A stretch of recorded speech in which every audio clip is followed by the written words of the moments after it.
আসসালামু আলাইকুম। কড়াই কাব্যতে আপনাদের সবাইকে স্বাগতম। আজকে আমি আপনাদেরকে দেখাবো কিভাবে ঝরঝরে সুন্দর পোলাও রান্না করতে হয়। তো ফার্স্টে আমি একটি প্যান নিয়ে নিয়েছি, এর মধ্যে পরিমাণ মতো সয়াবিন তেল দিয়ে নিব। এরপর এখানে একটু সামান্য পরিমাণে পেঁয়াজ কুচি দিব। এখানে কিন্তু আমি অনেক কম পরিমাণে তেল ইউজ করেছি, যতটুকু না দিলেই নয় ওইটুকু পরিমাণ তেল দিয়েছি। এরপর এখানে একটু তেজপাতা আর গরম মশলা দিয়ে দিয়েছি। তারপর একটু লবণ দিয়ে এটাকে ভালো মতো নাড়াচাড়া করে নিব, যেন ভাজা ভাজা হয়ে যায়। এরপরে আমি এখানে 3 কাপের মতো পোলাওর চাল নিয়ে নিয়েছি। চালগুলোকে সুন্দরভাবে ধুয়ে এখন আমি প্যানের মধ্যে দিয়ে দিচ্ছি। তারপর এটাকে একদম ভালো মতো ভাজা ভাজা করতে হবে। এই পর্যায়ে কিন্তু চুলার আঁচটা একদম লো টু হাই ফ্লেমে রাখতে হবে, মানে একদম কমে রাখতে হবে, নাহলে কিন্তু নিচ দিয়ে লেগে যাবে, আপনার পোলাওটা পুড়ে যাবে, গন্ধ আসবে, খেতে পারবেন না আপনারা।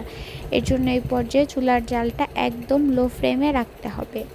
এরপর এটাকে ভালো মতো নাড়াচাড়া করে মিক্স করে একদম ভাজা ভাজা করে নিতে হবে। আমি আপনাদেরকে সম্পূর্ণভাবে দেখিয়ে দিচ্ছি, আমার দেখানোর নিয়মে আপনারা দেখলে অবশ্যই বুঝতে পারবেন। এরপর এখানে আমি যেহেতু 3 কাপ চাল নিয়েছি, তো সেজন্য আমি 6 কাপ পানি দিয়ে নেব। চাল যতটুকু দিব তার ডাবল পরিমাণ এখানে পানি ইউজ করতে হবে, তাহলে আমাদের পোলাওটা একদম ঝরঝরে সুন্দর হবে। তো এরপরে আমি পানি দিয়ে এর মধ্যে এরপর এটাকে সুন্দরভাবে মিশিয়ে একটি ঢাকা দিয়ে ঢেকে দিয়েছি। ঢাকাটা উঠানোর পরে এখন আমি একটু লবণ চেক করে নিব, কারণ যদি লবণ কম হয়ে থাকে এই পর্যায়ে আমি লবণটা দিতে পারবো। তারপরে আর লবণ দিলে সেটা পোলাওর সাথে মিশবে না এবং খেতেও একদম বাজে লাগবে, মানে লবণ ছাড়া আর কি, ভালো লাগবে না। তো এরপর নাড়াচাড়া করে আপনাদেরকে দেখিয়ে দিচ্ছি। এরপর এটাকে আমি একদম চাপা দিয়ে সুন্দর করে মিশিয়ে ঢেকে দিব। ঢাকাটা উঠানোর পরে আপনারা দেখুন কি সুন্দর পোলাওটা হয়েছে, একদম ঝরঝরে পোলাও। আপনারা চাইলে এর উপর দিয়ে ঘি আর পেঁয়াজের বেরেস্তা দিয়ে দিতে পারেন।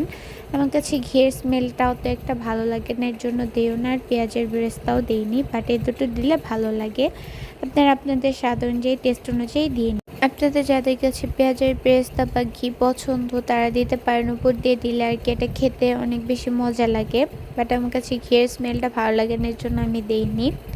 তো দেখুন কি সুন্দর একটি ঝরঝরে পোলাও রান্না করেছি। এই রেসিপিটি ফলো করলে আপনারা খুব সুন্দরভাবে ঝরঝরে পোলাও রান্না করতে পারবেন। আপনাদের সবাইকে ধন্যবাদ আমার ভিডিওটি দেখার জন্যে। টাটা।